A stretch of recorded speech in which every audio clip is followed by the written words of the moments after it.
yeni trend olan bu kiçik videoları necə çəkirlər? Əsas məsələ burada horizontal şəkildə video çəkməkdir. Çünki horizontal videonun içərisindən biz o gördüyümüz o kiçik hissəni kəsib çıxarda bilərik. Tək çəkməklə bitmir. Bunu çəkəndən sonra editlənmə hissəsi də var.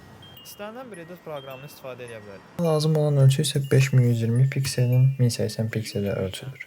Materialları bu şəkildə bura əlavə edib ölçüsünü düzəlişlər edirik. Dostlar, təəssüf ki, çəkib yollamakla videonun işi bitmir. Biz bunu daha sonra heç cür saxlaya bilmirik. Ona görə də hər hansısa bir tətbiqdə VN seçəcəm hal-hazırda. Edit now deyək. Bu videonu bu şəkildə qalereyada saxlamaq istəyirsinizsə təkrar eksport edirsiniz və eksport deyirik. Prosesdən sonra artıq videonuz qalereya hissəsinə düşəcək və siz bunu bu şəkildə paylaşa biləcəksiniz. Və bu da bizim o üçün. Gələn videolarda görüşənə.